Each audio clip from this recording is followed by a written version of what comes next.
windy and too rainy to film here with drones. Have to wait until the weather clears up a tiny bit and maybe then I can record some gorgeous stuff.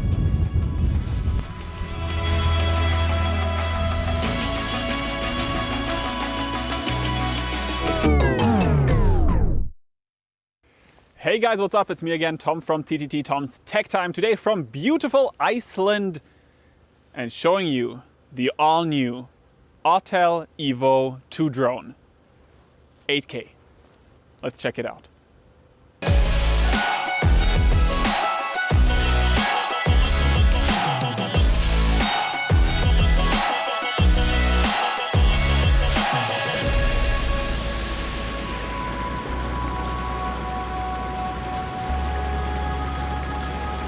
The Evo 2 drone's first appearance creates, well, let's say, different kinds of reactions. That's a possible one.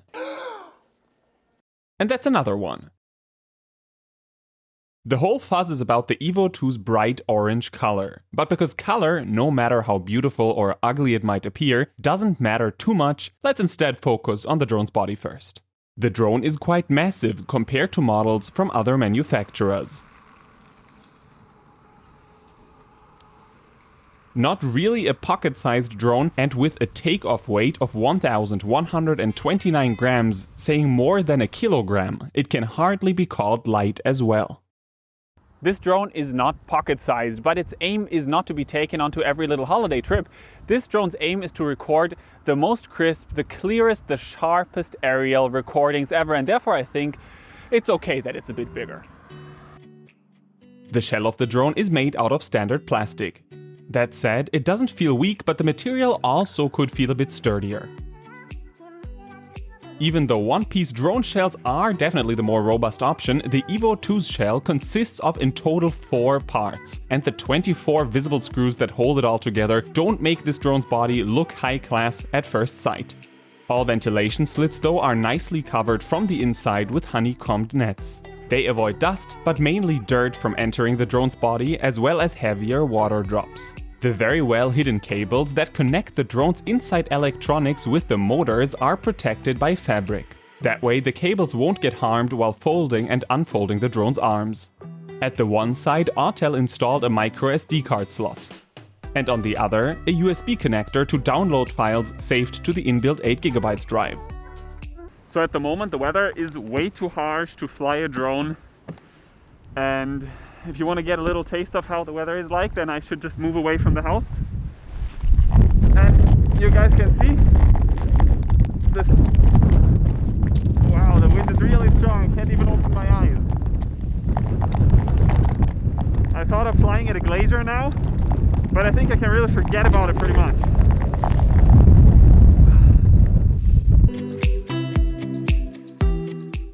The brushless motors create enough lift to fly at heights of up to 7,000 meters above sea level, meaning that on top of the Everest, the drone could probably not lift off anymore, but pretty much anywhere else on this planet.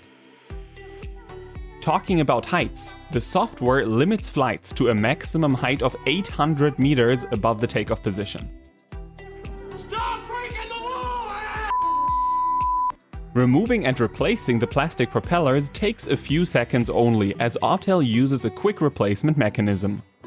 I just measured the audio level of the drone and it did surprisingly well. It was both quiet and the pitch was pretty low. Sounds pretty comfortable. Now go ahead and listen yourself.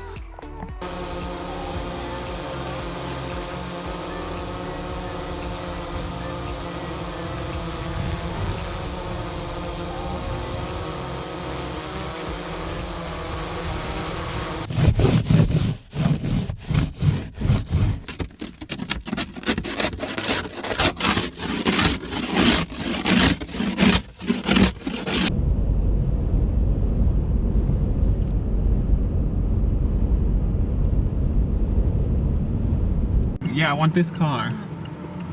Scheiße. We have the tiniest of all cars.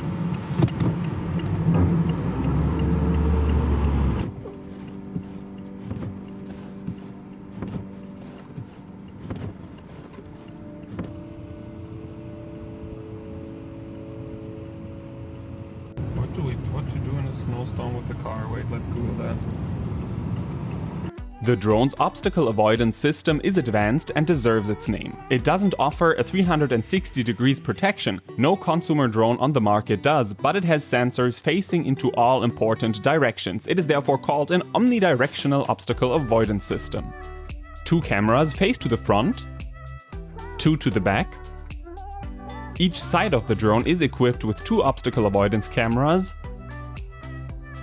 Another 2 face the top. And 2 final ones to the bottom. That makes in total 12 obstacle avoidance cameras. The sensors have a range of about 11 until 20 meters, and within that range the system nicely and precisely detects obstacles, even though it does not always detect smaller branches or power lines. In case the pilot does not react to the warnings shown, the drone then automatically slows down and prevents crashes from happening.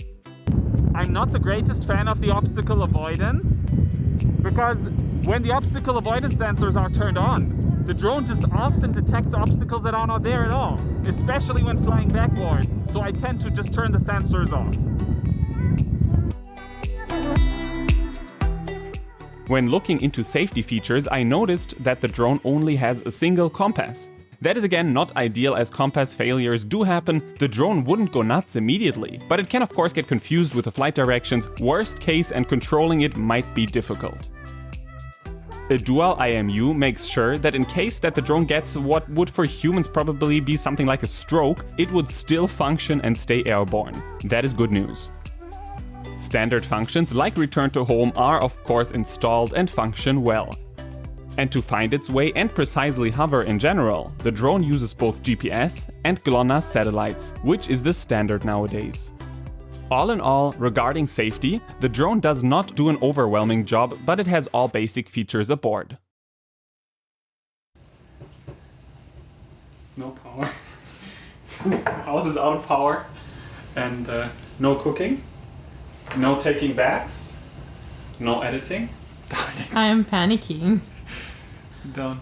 It's really, there's a darn storm out there and there's snow on the street right in front here, and we can't really leave this place, and now there's no power here. There's a power shortage. The way here was really hard. It was really hard. The car was slippery the whole time. It was slippery, I mean that the car sometimes is like just sliding for 50 meters. But okay. We have bread, we have tuna salad, and he was like, maybe today the power is gonna be back on. Maybe today. So it's just gonna be dark. Oh my god. Now save the battery. Okay, cheers. Cheers.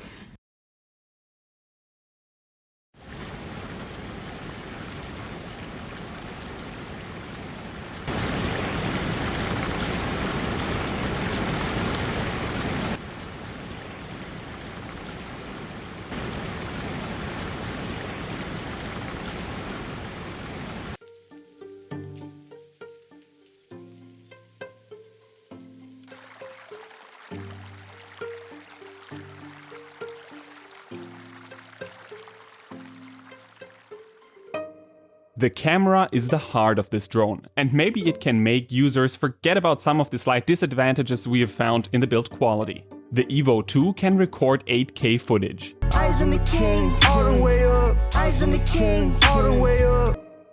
Or 4K slow motion files at up to 60 frames per second, and all of that butter smooth 3-axis stabilized. Therefore, this camera sets a new standard. 8K on such a small drone is absolutely incredible and unique. Finally, after quite a while, there is a new drone for filmmakers on the market that don't care about pocket size so much but focus instead on a more superior camera. The files look crisp and clear. The 8K is very sharp. Even on lower resolution screens you can see the gain in details easily. The drone uses either the H.264 or the H.265 codec. Unfortunately, the camera records colors with only 8-bit. 10-bit would have fit such a professional-seeming camera way better.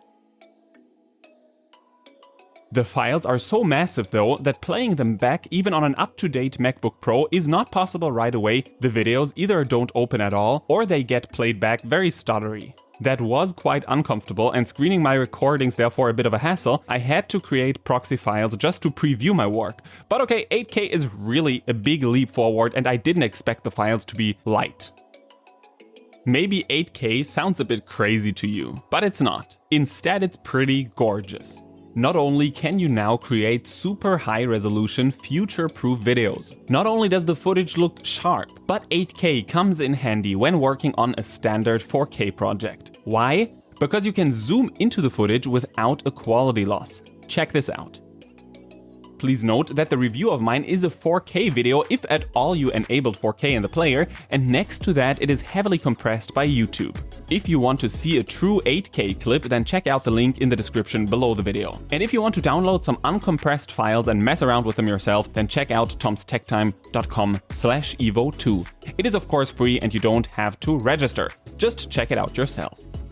A closer look at the footage unveils how very sharp it is, even in the corners of the recordings. That is pretty impressive, though in the darker areas you see a noticeable quality drop. In the light areas the sharpness is much better. I also noticed a slight distortion. It can be fixed in post-production easily, if at all necessary.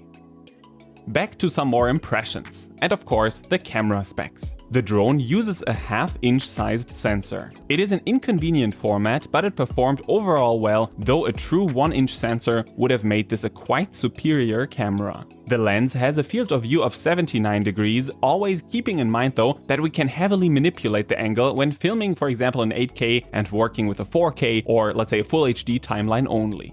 The aperture is, excuse the language, pretty kick-ass. f1.8 makes it a good deal even in low-light situations, like pretty much all the time during my travel through Iceland. The high bitrate records many details, but it is not constant. It reached a maximum of 120 megabits per second though. I was happy to see that next to the standard color mode, I also found a log profile. It lets you record washed out looking, grayish shots.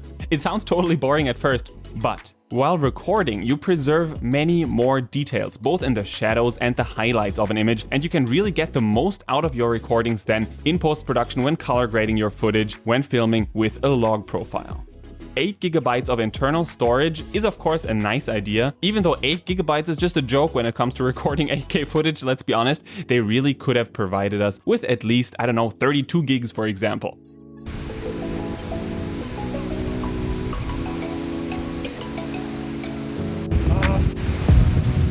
The camera's lens is frozen. The camera's lens is frozen. Oh, really? Yeah, wait, shit. That looks good. I'm gonna still go there, wait. That's so cute. Yeah, I wanted to film that. Come on, it's frozen. Yo. Photo fans will probably be astonished about this drone's camera too. Let me just mention 48 megapixels. Of course, you can record both JPEG and RAW photos in several different modes. The drone has 4 shooting modes aboard. There is the single shot mode, burst shooting, a well-functioning AEB for creating cool HDR photos, and finally in interval mode. When looking at the shots in Photoshop, it felt like they were overall looking pretty good, but honestly 48 megapixels could have been a bit crisper. I mean, yes, the photos are really sharp, but 48 megapixels, I don't know. I feel like other drones achieve the same quality, though they work with way fewer megapixels. Anyways, megapixels are overrated, and I would have preferred, let's say, a larger sensor over having this very high number of megapixels. But before I judge too hard, maybe you should visit tomstechtime.com/evo2 and download a few test photo files for free, and then you can judge yourself. Controlling the drone is pretty intuitive and straightforward, even though the app could be a bit more sorted and stable. When trying to change some of the submenus, the app regularly crashed, and its voice, I mean, come on, it really gives the drone, let's say, a toy appearance. Video link signal is weak. Adjust the antenna angle on the remote control. Safe to fly. Anyways, in flight, the remote uses the 2.4 GHz frequency to stay connected to the drone. 5.8 GHz is not aboard. The remote control comes with a built-in display. It can either show flight telemetry or, with a switch of a button, the live view. That is actually a neat idea, but being honest, the display has not convinced me at all. It is not a touchscreen, therefore you cannot set up your camera through it, but because they have certain symbols on the screen, I found myself hitting the screen several times, hoping that at some point maybe something would happen. It does the job as a flight telemetry display, but that is it. In FCC regions like the US, the drone is supposed to reach distances of up to 9 kilometers, while in CE regions like Europe only about 5 kilometers. Honestly, it's cool, but in times where safety is a bit of an issue and we're anyways limited to fly within line of sight, it's a bit superfluous. For such incredible numbers, up to 9 kilometers of range, the drone performed not too good. I didn't have a problem flying it and staying connected, but I had several visual dropouts and frozen frames, and that already when flying in line of sight. To me, it feels like the given values might maybe be reachable under ideal circumstances, but in reality, the maximum distance is way lower. I'm not sure if the official specs were not brightened up a bit too much to attract attention here. The battery life is another issue. 7,400 mAh sound pretty impressive. Also does the value of 40 minutes of flight time on the official tech specs sheet. But already right after inserting a fully charged battery on the display on the ground, right then, the maximum flight time shown usually does not exceed 34 or maybe even 35 minutes. I never saw 40 minutes. Not even when the battery was again fully charged and the drone grounded. And after performing several flights, I would give this drone a realistic flight time of maybe 32 minutes. Autel, next time give me more batteries. I'm standing right in front of two glaciers and I cannot lift off anymore because the battery is empty. How lame is that? Ay, ay, ay.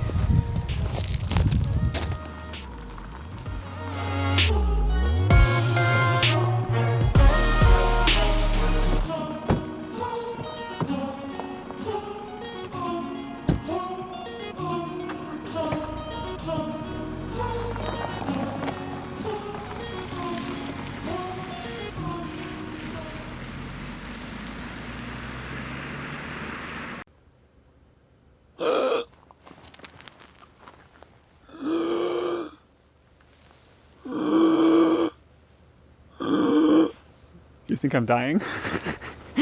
Wanted to introduce the camera. 8K just blew me away mentally.